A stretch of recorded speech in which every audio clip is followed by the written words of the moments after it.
What up, everybody, and welcome back to the Stat Lines Matter Fantasy Podcast. We are at a different time and a different day, but we are here nonetheless. Hopefully, you guys have made it to your season-long fantasy playoff round. The first round is up this week for most of us. Anthony, Did you make it this week?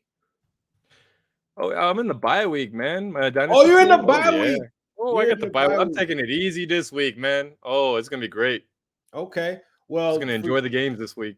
Well, if you guys are joining us for the first time, we are Stat Lines Matter. We are a sports podcast that generally puts out a show once a week on Wednesdays. We have been on a little bit of a hiatus, but we are looking to get back to you as soon as we can. Normally it's three of us, but today it is two of us. But we are Stat Lines Matter. You can follow us on Instagram. You can follow us on Facebook and TikTok and wherever you can type in Stat Lines Matter. We're on all major platforms. This is the fantasy part of the show. My partner Anthony does more of the season long and dynasty format of fantasy, and I do the DraftKings portion of the show. And I actually do daily fantasy in pretty much every single every single sport. But for the purposes of this podcast, I break down the DFS side of things.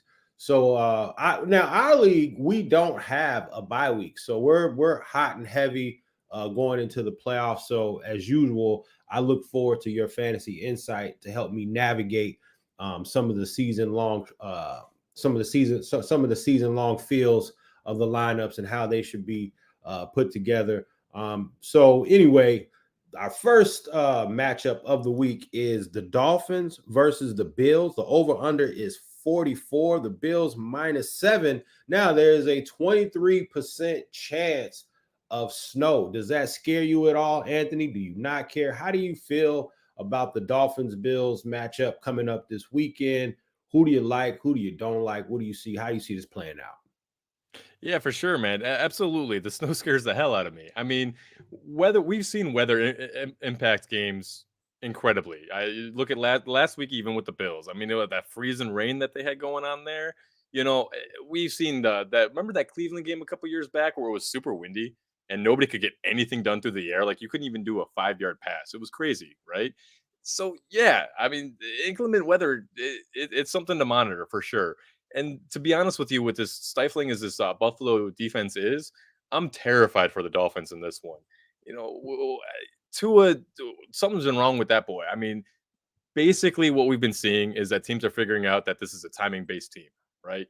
And so with Tua, that all they got to do is disrupt that timing and rhythm. And we've seen Tua really struggle these last 2 weeks. Do you think that he could get back on track in this one? Well, the thing I'm always uh what I'd like to factor into most of these matchups are the psychological effects, if you will, of winning, losing. What's the motivation? Who has to win? Who doesn't have to win? Because me being involved in the sports, particularly through my son's side, being in competitive basketball, you learn how big the mental side of the game is, and that just doesn't go away. And with the Dolphins coming in losing two straight, I think they'll be motivated to really get the ball obviously downfield. It's what they do best. Over the last 4 weeks, the Bills have dropped to 17th against quarterbacks and 27th against wide receivers. And normally the wide receiver one has been able to eat pretty good against the Bills defense. Obviously the Dolphins have maybe the best wide receiver one in the league, arguably.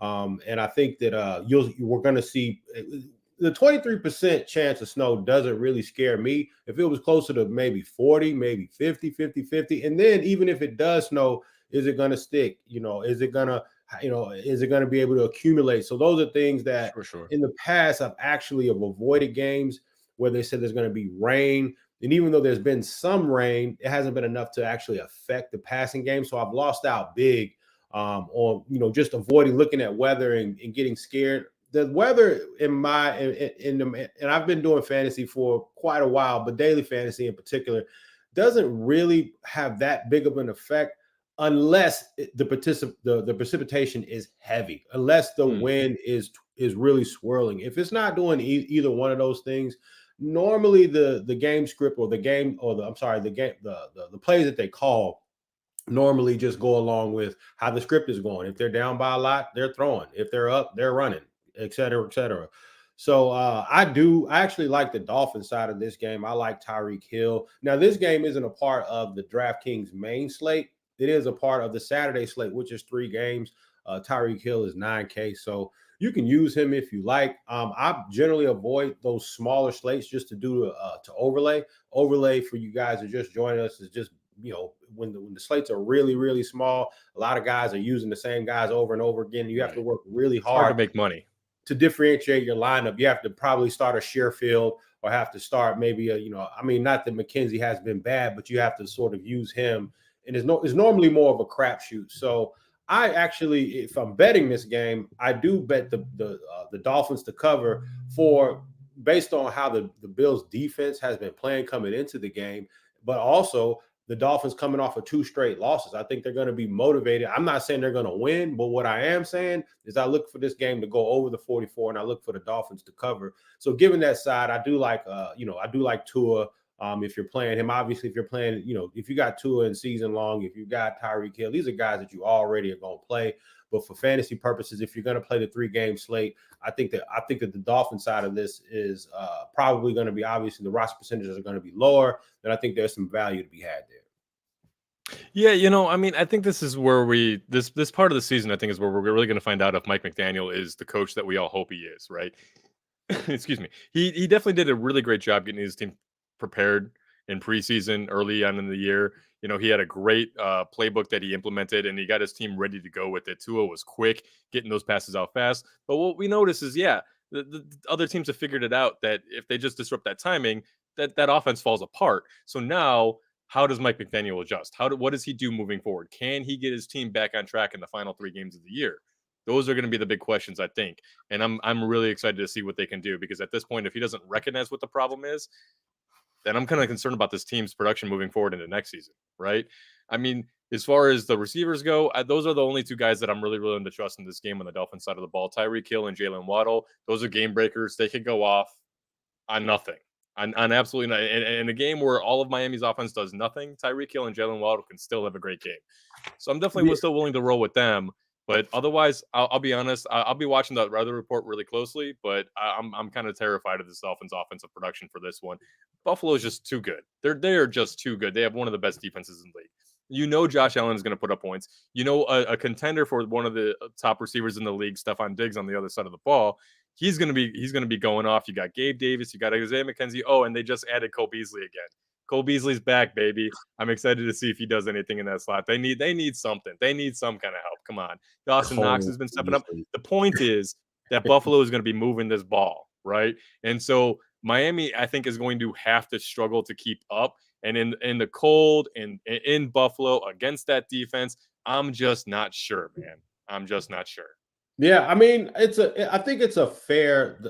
Those are fair takeaways, but as I said on our previous fantasy show, I believe it was last week. You look at St. Brown over 100 yards. You look at what Jacoby Brissett and Amari Cooper were able. I mean, Amari Cooper scored, I believe it was 2 touchdowns against them over 100 yards. Obviously, Justin Jefferson, but these were all games. At it's not Rich Field anymore. What is Buffalo's field? At Buffalo. I was trying to name the stadium. But the point that I'm making is, and then you look at Tua. I mean, I believe this is the Dolphins. I'm sorry, the Bills. I don't want to say their worst nightmare, but they're 27th against wide receivers over the last 4 weeks. That's real. They've dropped to 17th against quarterbacks over the last 4 weeks. Those are real statistics. So, and then, like I said, once again, when you come in, they're not trying to drop a 3rd game. No. Do I think they're gonna beat the Bills? Probably not. But I do believe that if, like I said, I would, just given how they've been playing, given how the Bills defense has been playing, I think that when you look at the brand of the Bills defense, to most people go, oh man, they got this great defense. They had a great defense over the first probably 10 weeks of the season. But since then, they have been giving it up for whatever reason to wide receiver ones and quarterbacks that, if I don't think you'll find too many people that'll argue that Tua is not better than Jacoby Brissett. Jacoby Brissett was able to go up there and play well. So, I guess that's how I see it playing out. Now if it looks like the abominable snowman is coming, going to be stomping through the stadium, then obviously you want to leave. All bets are off. Maybe you fire up Mostert, maybe you fire up Singletary, and you keep it moving. But if all things being equal, and the weather is not necessarily a overwhelming factor, I do like the Dolphins to put up a pretty good fight. And we've seen some entertaining games up there in the Bill Stadium this past season. So we'll have to, I guess, see how it all unfolds. Again, yeah, you definitely need to pay attention to the weather, but given the fact that we're still, well, what are we? We're 1 day away from the game. So I don't think it's going to change all that much. Over something crazier things have happened, but if it's a 23% chance now, I don't see that. If this was Monday, maybe you'd be a little bit more nervous about it. But given that we're probably, what are we, less than 24 hours away from the game. Yeah, I mean, just keep an eye on it right beforehand, But I mean, this is a divisional matchup, and there are playoff implications on the line here, and so this could definitely turn into a really competitive game. Well, that's true, and a lot of sometimes and it could be competitive in either way, right? Because a lot of times, if these guys know each other really well, then it could be a low scoring game. That's kind of my fear. Yeah. Okay, so we have the next game is actually a Sunday game. Our next game that we want to talk about is the Dallas Cowboys against the Jaguars. Dallas is going on the road. They are 4 points favorite. The over-under is 48. Dallas is looking a little shaky last week against the Texans. I was very surprised. It hurt me in my fantasy matchup. I started the Dallas defense, and I had the Niner defense, but who balled out. I could have started them. But I played Dallas against the Texans with them going back, I believe, with Davis Mills. Thought that would have been a surefire good performance. But Dallas went out and they had the Dallas defense, and it was the first time the whole year they didn't have one sack. Anthony, talk about the game, man. How do you see this playing out? Man, yeah, no, Dallas last week, it was kind of one of those perfect moments for Dallas to just give a complete letdown. Everybody knew, dude, Dallas should crush these guys, right? Everybody knew that Dallas's defense was just going to have a field day against Houston, especially the week after the Browns defense puts up 30 points against the Houston Texans, right? So you're like, oh my God, everyone's just licking their chops for Dallas. And then, yeah, they go out there and lay a goose. You had to see it coming, right? It's just that perfect moment for it. Yeah, I mean, you give Dallas a chance to disappoint, Dallas is going to disappoint, right? Yeah, and they did. Yeah. I lost. I want to say because of that, but because of that. Yeah. No, I mean, yeah, it kind of hurt me too. I mean, you had to see it coming, but it's one of those things that you just cannot bet against because damn, right? And so against Jacksonville, kind of the same thing, right? Jacksonville's offense has been so up and down. Trevor Lawrence is so up and down. He'll come out and have a ridiculous game when you just least expect it. But when you think that he's primed for a good one, he just does nothing. Travis Etienne was taken over kind of towards the middle of the season, but then he kind of got hurt. And so it's just, but Lawrence had a great game last week. What was that? Over 160 yards to Evan Ingram, the tight end, 2 touchdowns. Yes. Dude went off. Zay Jones came back. Christian Kirk's been reliable. This game, it's kind of a tough one to call because the Dallas defense is so great. How do you see this one breaking out? Are there any DFS plays that kind of stick out to you? I like Dak a lot. The Jaguars are giving up 24 fantasy points per game to quarterbacks, and Dak's price at 6.2K on. He's probably my favorite price per dollar player on DK this weekend for quarterbacks at 6.2K. All right, yeah, I dig that. Well, I mean, you look at he's 6.2K, and generally speaking, Dak still hasn't had that game where he's thrown 340 for 3 touchdowns, and you feel like, obviously for me, and for those that don't know, a lot of you may not know, in my season long, I have Dak Prescott. So I'm hoping that he has obviously one of these games. You're not going to bench him against, you're not going to bench him against the Jags, who are giving up, basically 4x salary, 4 times salary. For those of you that are just joining the show today, when you're playing daily fantasy football, you want to look for a 4x multiplier, 4x times the salary. You want to be at around 200 points. You're getting $50,000 of salary to spend across 8 positions. And so a rule of thumb that I try to get 4.5 times X, but 4 times X, if you score 200 points, you'll generally be in the cashing area. And anything above that, you'll start to really make some real money. So if that can return and give me 24 points, that's something that that's a win for me. And here's another thing. Here's another thing that I like to kind of factor in. Well, if he does it, he's average, like the last 2 weeks, I believe he's giving me 17 points. That's not going to crush me. That's not going to kill me. Is it going to help me win a tournament? Obviously not. But what you don't want is a guy to come out to give you 8 points, give you 9 points, give you. And I think that's been my problem with DFS, is that I'm always like, I want the guys that have that chance at that 4x, but I'm always like leaning more towards the guys with the better floor than really just full on taking that shot. You know what I mean? Because I still want that base floor to where I'm still gonna have a good showing. You know?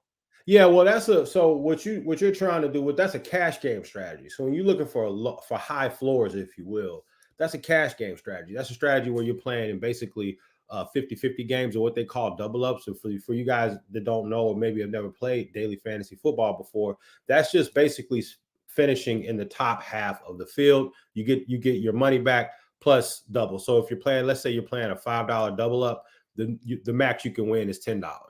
Depending upon the rake. Sometimes some sites take a rake, some contests take a rake, so you may get $9.80. So you made $4.80. So the strategy that you're talking about is a cash game strategy where you're looking at the floor. What is the minimum this guy? Is he not going to hurt me?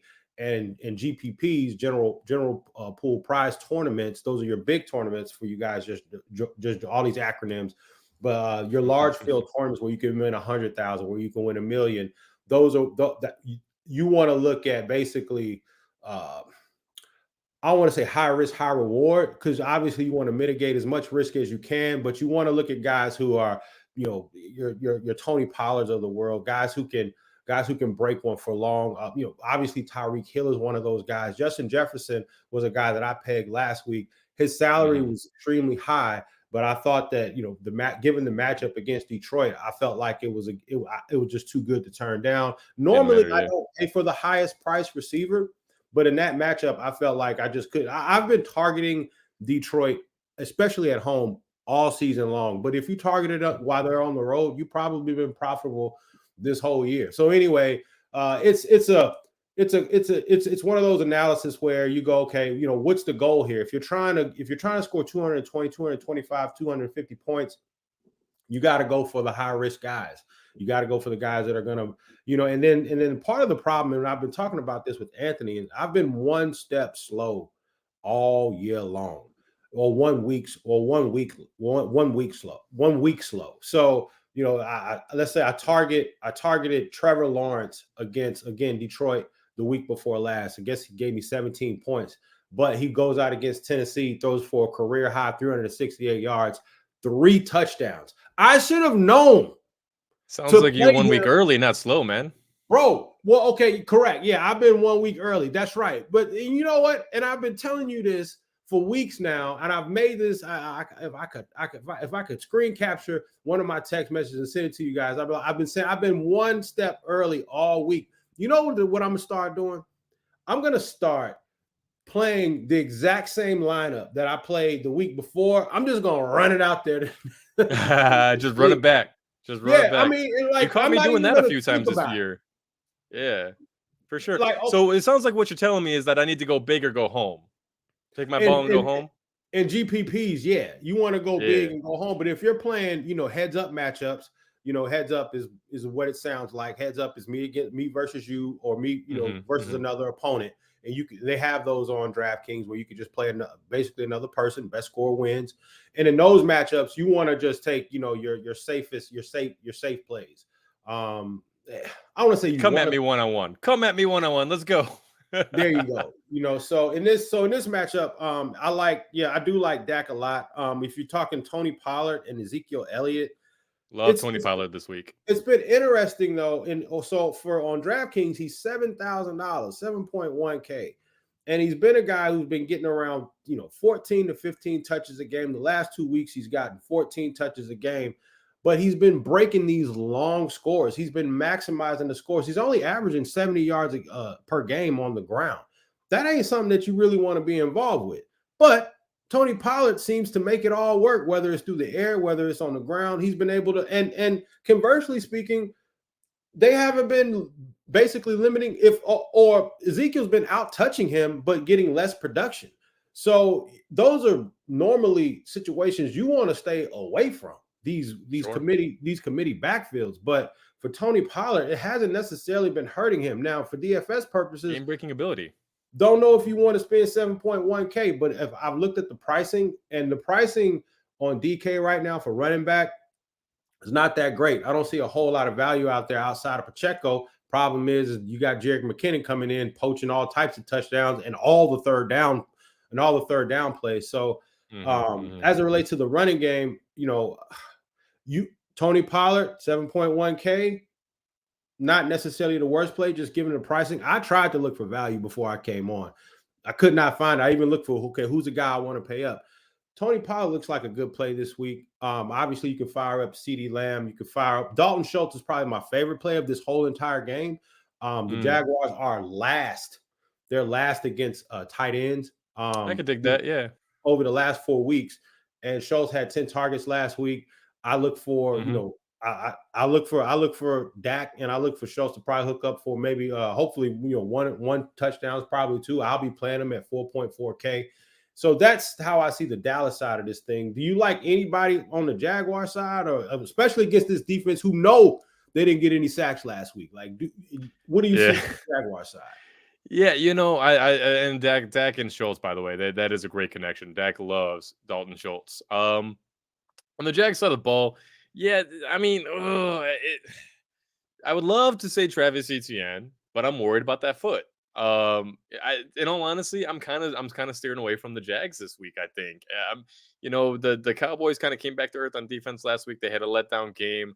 Maybe they bounce back this week, maybe they don't. But either way, the Jaguars are just so finicky, so up and down. I just don't want to trust them, to be honest with you. If anything, I'm looking at Zay Jones as a dark horse for a DFS shot. I think that Zay Jones is a good dark horse throw. But other than that, nah. I'm trying to stay away from this week. I piggyback off of that sentiment because even though Dallas didn't have any sacks, they limited Dameon Pierce to 3.5 yards per carry last week. And he got 22 carries. He had around 70, a little over 70 yards.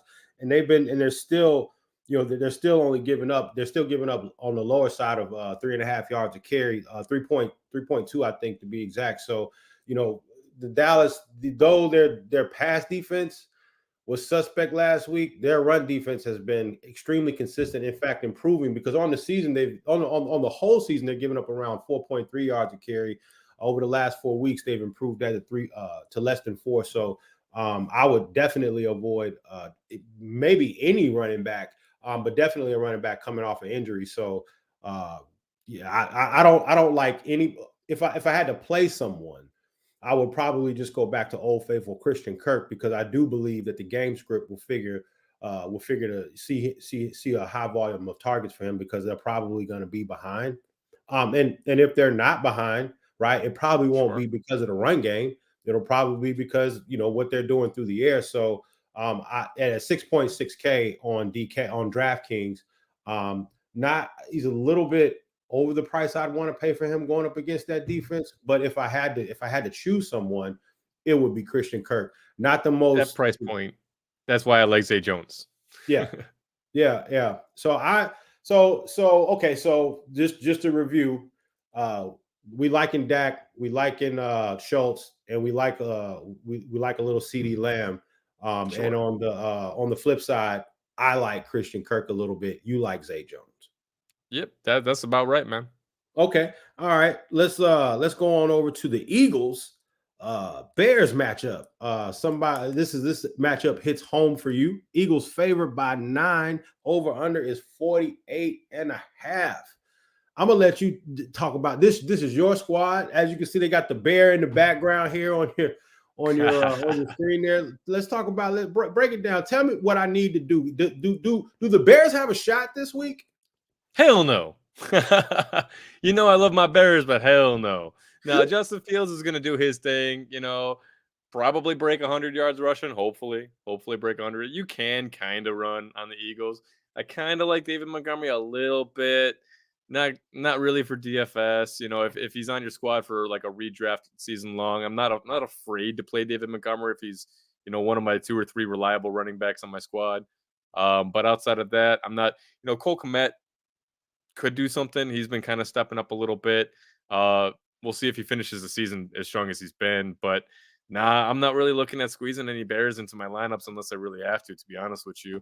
The Eagles defense is so good. They're so good. And you got to remember, they're going to be putting up a ton of points. I kind of like the Bears to do what they've done all season long. Stay competitive, put up a good show, and lose the game at the end. I mean, well, then that means that they cover.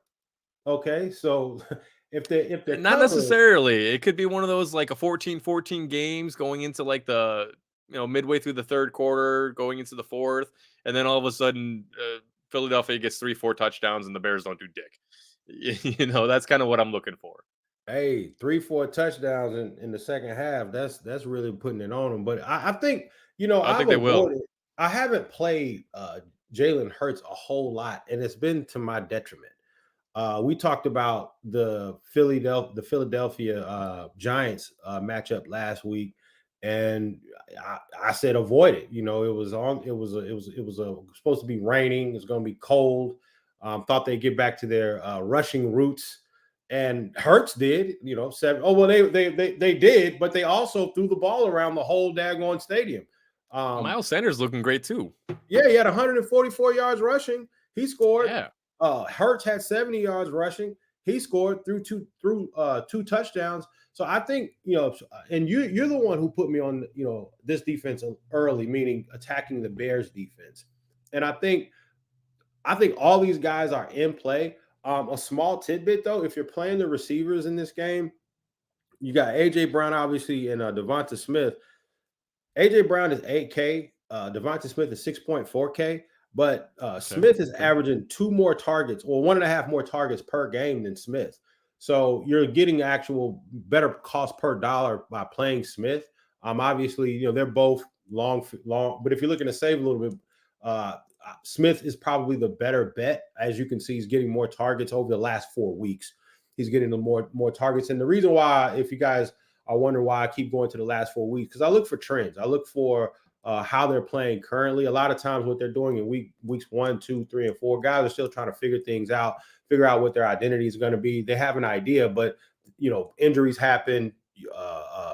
Things are, games can get kind of wonky, as you can see, with the Ravens game and how Ravens Dolphins game, how it was earlier in this. We haven't had another game like that this whole season.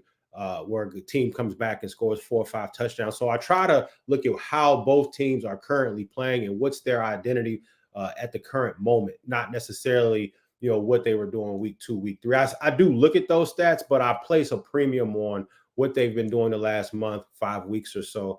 So if you're looking to play, one of the receivers in this game or both of them, but Devonta Smith is the better point per dollar, in my opinion.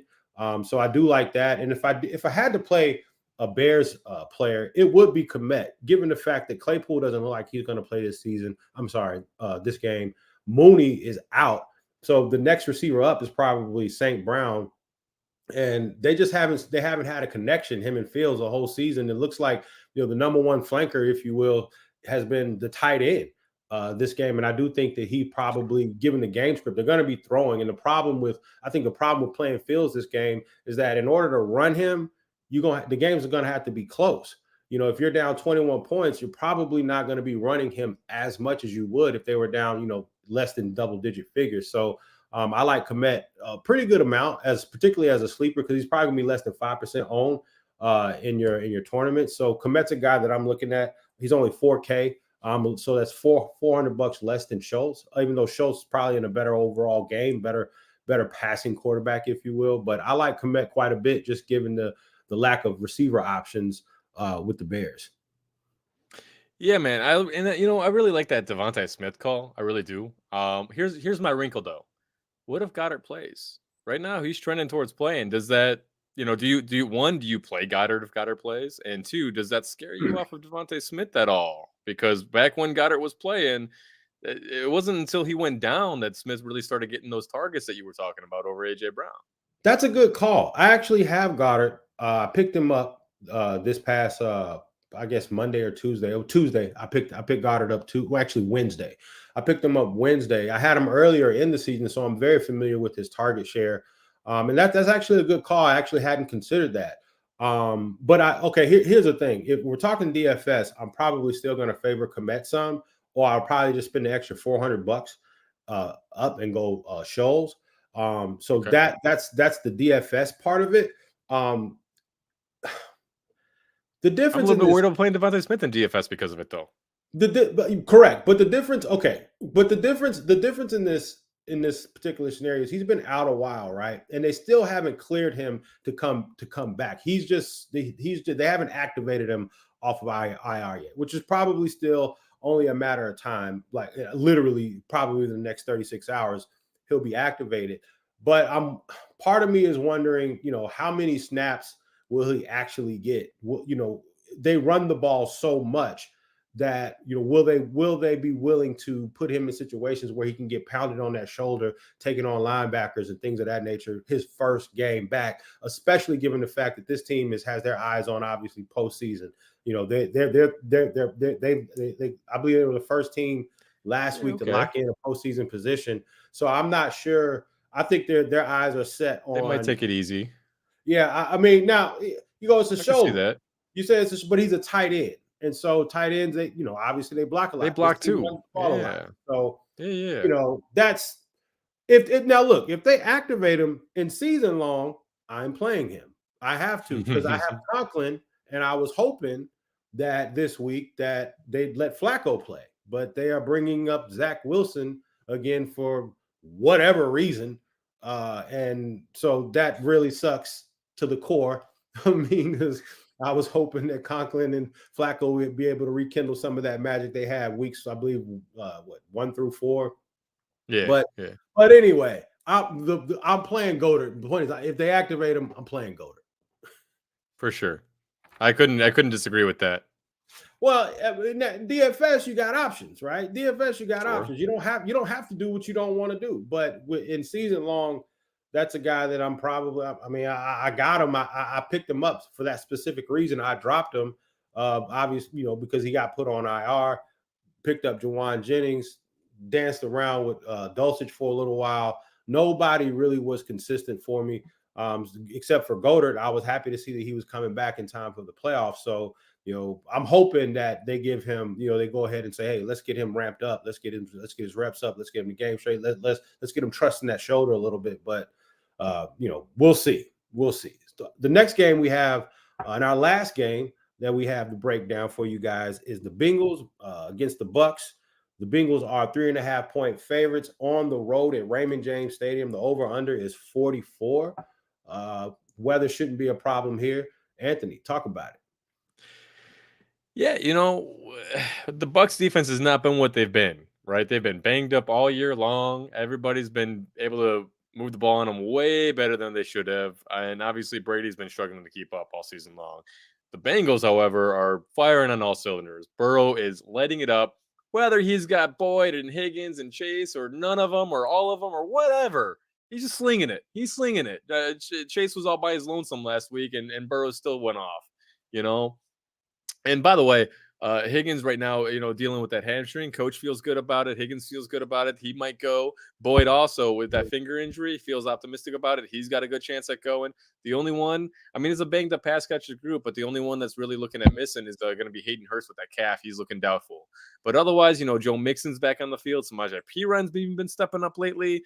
I love this Bengals team, and I love what they're doing at the end of the year here, just like they did last year. I really want to see them make a good late season push. Absolutely. Yeah, and all things being equal, the Bucks defense actually hasn't been all that bad outside of last week. They've I believe 4 out of 5 weeks before that they had given up less than 20 points. So this is the a Broncos. Game. I'm sorry. Yeah, well, I'm sorry. They ain't the Broncos though. Fair enough. But I would just again, if we're talking DFS, these guys are priced up, pretty well over there, taking on this Bucks defense. I think that for me, yeah, this is a game that I'll probably be more wanting to watch and observe as opposed to fire up guys like you got so like Chase is 8.3K. He's probably going to receive a little bit of. Now he is matchup proof, so if you're playing obviously season long, there's no way you're benching Burrow. There's no way you're benching Chase. There's no way you're benching Mike Evans for the most part. What about T. Higgins though? What do you think? I'm struggling for season long. I'm struggling with that one. No, I've liked T. Higgins from day one. He's a guy. He's got 85 targets on the season. Just disappears, man, and he hurt a lot of people last week. Yeah, and it's playoff stuff, playoff time, baby. So okay. So who would you play over him? Let's say, obviously you're playing Justin Jefferson over him. You're playing Devontae Adams, obviously, but in most leagues you're starting a minimum of 2 receivers. Most leagues you're starting 3 plus a flex. So for instance, let's say, so I'm gonna pull up T. Higgins. So do you like Godwin over T. Higgins? Yes. See, I do. Okay. Do you like Devontae Smith over T. Higgins? That's where it gets a little dicey for me, especially with Goddard coming back. I had a good example and then I lost it. Let me see if I can think about it. Don't even worry about it. I got your back. You got me. You got me. Okay. Do you like? Okay. How about McLaurin over T. Higgins? Oh, McLaurin. Now, see, that's kind of a tough one, and they're going against the Giants too. McLaurin, man, he just disappears. I mean, don't get me wrong, Heineke loves to throw him the ball, but that's a good line. That's a really good line. I think I still lean McCall. I think I would still lean McLaurin just because this is playoff time. Okay, and I don't know that the Bengals will necessarily need to throw the ball that much. You know what I'm saying? Whereas the Commanders, they're going to have to. They're going to have to throw the ball. And if you're not going to McLaurin, then you're going to Dotson. I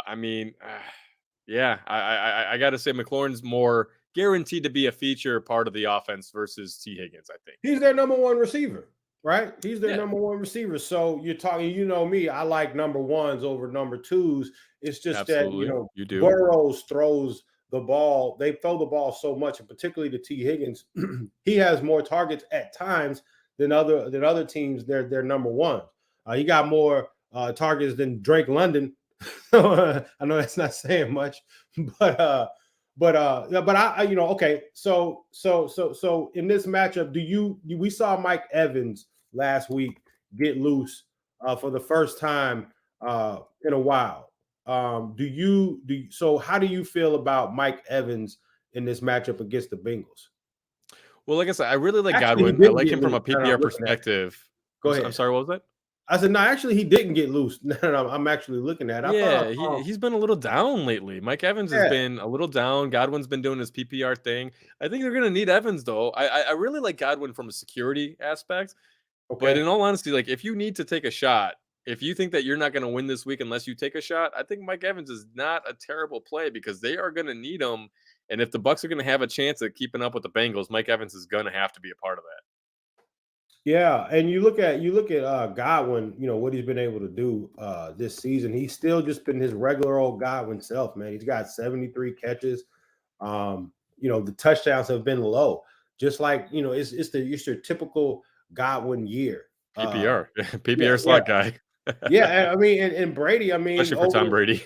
He's had 9 targets, 13 targets, 13 targets, 8 targets, and 10 targets, respectively. If you want to go back to week 8, 11 targets, 13 targets, 12 targets before that to week 6. You got to go all the way back to week 5. I'm loving Godwin. Yeah. I mean, he's a target monster. So, but you do like the Bengals in this one to cover the 3.5. Do you like it to go over 44? I'm not sure that I trust the Bucs to score enough to make it so. And I don't think the Bengals are going to have to put up 40. It's like, I kind of say like a 28-13 kind of game ish. And so, yeah, I mean, technically that puts us just under that. So, yeah. I Yeah. definitely like the Bengals to cover for absolute sure, but I just don't know that the Bucks can keep up. Like I said, if they got a shot, Mike Evans is going to be a huge part of that. Absolutely. So the last 4 out of 5 weeks, the Bucks under 20 points. In week 10, they scored 21. That was the time. So that was the one time that they had scored over 20 points. The last, Right, right. And yeah, the Bengals defense is no slouch. no, This is they're not a not a slouch gimme at for them. all. No, it's going to be tough for them to keep up. Legit. Just not just with the weapons on the Bengals offensive side of the ball, but literally doing anything against the Bengals defense. It's not going to be an easy game. So for DFS purposes, for me, this game is I'm avoiding damn near everybody. Now, I like if I had to play somebody, it probably would be Godwin. I don't like Mm, playing gimpy receivers, so I would stay away from T. Higgins. I would stay away from Tyler Boyd. for Um, I've, sure. I've done those dances before where they've gotten in a full practice. Maybe you see something, maybe you read Mm, something where you think they're gonna, and then the next thing you know, they tweak something, or they're on a pitch count, or they're taking every other rep off. They may catch the ball, go on the sideline, get a couple squirts of Gatorade, then go back. I hate that. yeah, and we've all fallen victim to that too. For me, it's more of an avoid. Obviously, the Bucks defense is no slouch. They've been pretty good all season long. And Burrow, going on the road. I mean, playing in Raymond James, those guys, they're always live down there. It's kind of like going to New Orleans to play, to it's not the Benz Dome, but Mercedes-Benz Stadium. It's kind of like the Silver, what do they call that place? The Silver, it's not the Silver Dome. I'm thinking, but the dome down there in New Orleans, they no matter what kind of team they have, when you go on the road to Raymond James or you go on the road to New Orleans, the defense coming out of there with the road victory has always been a task for any team. It's some of these stadiums just have that. Arrowhead has that. So I would just avoid it. It's a game that I'll watch, but it's not a game that I'll be trying to target a Mixon or a P. Ryan. If you get a late scratch where somebody's not playing, there's some value that opens up. Yeah, I'll be more than happy to take a look at it. But overall, this is a game. I mean, obviously, you look at the total; it's only 44 points. So when you're looking at a daily fantasy game, you don't have to target games like this. You could just shoot for something like shoot for a Shuffle to game. the side. Yeah, so it's an avoid for me. Obviously, once again, if you have particularly players on the Bengals side and season long, those are guys you're going to play. You're never going to sit Chase if you have him on your roster. Obviously, you held on him this long for a reason. Burrow's been playing well, and it's not like if they came out and scored 35 points that we'd be like blown away. I mean, it's the Bengals. They throw the ball around. They can score on anybody. So, that's how I see this. Do you have a Bears corner, or do you have any starts and sits that you like to go over, Anthony? Yeah, I mean, we pretty much already covered the Bears corner. The only thing I would add on to that is that, it's been a down season, but hey, at least it's been fun to watch, and we've seen some good things. We've got some good things to look forward to. Tevin Jenkins moving over to that right guard has been a mauler there, and thank goodness for that. It's been really cool to see that young man step up and actually be able to be comfortable in being who he is, and show some good things on the field there. There was a lot of worries surrounding that second round draft pick. It's good to see that young man. That offensive line it's got some gaps, but it's not looking too bad. And to be honest with you, I think they kind of got a bad rap this year because Fields does like to hold the ball for a little bit too long. But the team will be looking to round out by next offseason and should be able to start to gel after the first quarter of next season. So I'm really looking forward to the future here. And hey, if we can't think like a Cubs fan, then what are we gonna do? Yeah, I like so for the hometown corner for me, what I've been calling for how many weeks? 5 weeks, 6 weeks. Our very first show, no, well, not our second show, I think it was. I've been calling for Ritter. Well, we finally going to get a chance to see what that potentially looks like, for all intents and purposes for the rest of the season.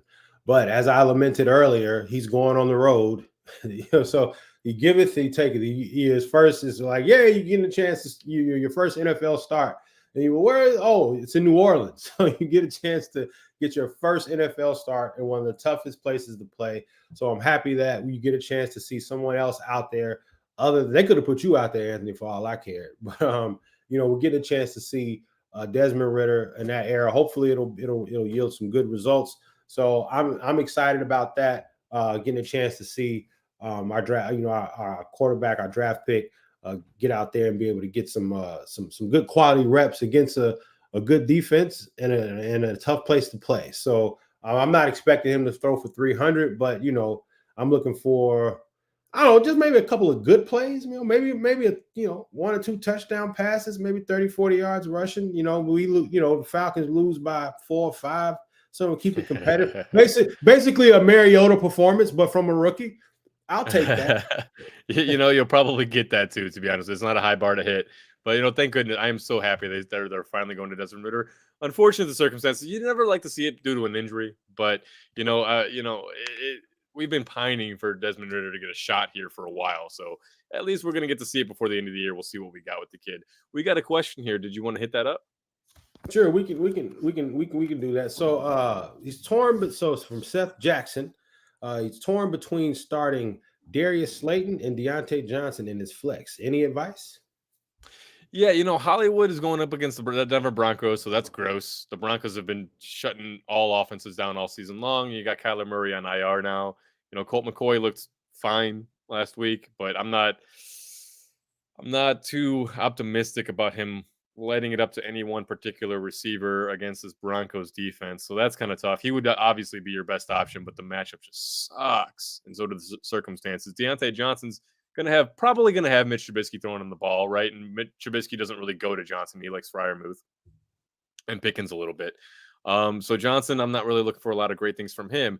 And these Panthers, this Panthers team has been surging lately. They're surging. If they win out, they make it to the playoffs. How crazy would that be? You fire your head coach, you trade away Christian McCaffrey, and you still end up in the playoffs. So they're going to be giving it a shot. I'm not looking for this Panthers team to roll over and die here. And so that kind of eliminates Hollywood and Deontay Johnson for me off the cuff. You got Washington Commanders, which have a pretty solid defense. They got a good pass rush going against New York. But Daniel Jones, this is a divisional game, and Jones has been probably having his best year as a quarterback in the league. His final year on his contract, didn't get picked up on the 5th-year option. Last few games of the season, he's going to have to do something. He's going to have to air it out. Kind of like Slayton as a dark horse here. And if we're talking flex position, I think you want that high upside. So I probably would actually go Slayton in this one. Yeah, Slayton's not a bad call. But they also him and Hodgkins from out of Oregon State, Isaiah Hodgkins. I had mentioned him last week stepping up as a little sleeper pick. He scored 2 touchdowns 2 weeks in a row.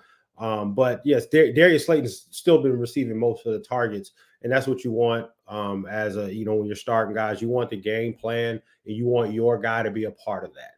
And Darius Slayton is their unquestioned number one. So if I had to, it will probably be Slayton as well. Hollywood, man, that's their offense looked a lot different once you saw Hopkins and you saw Slayton. I'm sorry, Hopkins and you saw Hollywood out there at the same time. The problem, outside of Kingsbury, but that's another story. The problem, one of the biggest problems for that Phoenix offense has just been health. Well, not necessarily health because Hopkins was suspended, but not being able to get all their pieces on the field at the same time. Even their slot receiver Rondale Moore started the season on the lam. So it really sucks for any of you guys who have Hopkins or even Connor in that offense. And Deontay Johnson just hasn't. He's been getting the targets. He just, but his average depth of target is somewhere around 5 yards. I mean, we literally have to be on some Dante Hall, Gale Sayers, 18 inches of daylight and just breaking one. And with, just with defenses the way they are, it's really difficult to do that. They're going to be behind. They're going to be throwing. It's just that, he's not getting the ball downfield, and in order to be able to score touchdowns, you got to have some posts, some deep slants, some flags, some go routes. You got to have some of that stuff going on, and that's why we like Slayton. Yeah, and unfortunately, in the Pittsburgh offense, you just don't see a whole lot of that. So, Darius is the way to go. I 100% agree.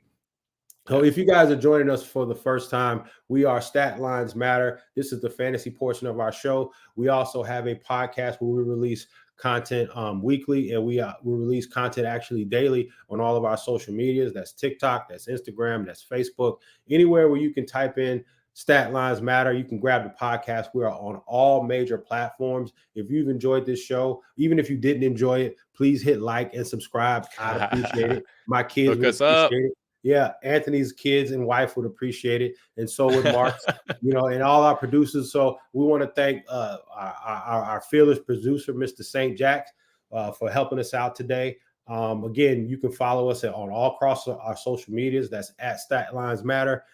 Seth, it's been a wonderful, wonderful show, man. I appreciate you, all your insight, all your keen wisdom, as usual. I feel very thank fortunate. you, Seth. Yeah, I feel very fortunate to have you, Anthony, to be able to hit up, and you're like my secret weapon against all my guys in my season-long leagues, man, and in daily fantasy as well. So I appreciate it. I appreciate that. Thank you. So that means a lot, man. I mean, especially coming from you, because your own analytics are ridiculously good. So our normal time, and thank you for saying that, our normal time is Wednesdays at 9:00. We are here every Wednesday, 9:00. We've had a couple of little mishaps in the schedule just due to the holidays and whatnot. But generally, we're here every Wednesday at 9:00. At 9:00 in the evening. 9:00 in the evening. And if you missed the show, just go to Stat Lines Matter on YouTube. You can watch the replay and DM us. Send us your questions. We'll answer them right here on the air. And I believe that's all we have for you this week, Anthony. Great show, man. Thank you for inviting me back, as always. Glad to be here. Hopefully, I'd like to do some stuff off season long too. Maybe do an episode or two a month, just to keep up to date on what's going on, what changes have been made. The more that you stay in tune with what's going on around the NFL, the better you're gonna do for fantasy. I promise you that. Man, I'm game. I'm game. So until next Wednesday, or actually, I guess it's not next Wednesday. Until this coming up Wednesday, I'm Rob Hunter. This is my partner Anthony Lukasik. We'll see you next week. Much love. Peace. Peace.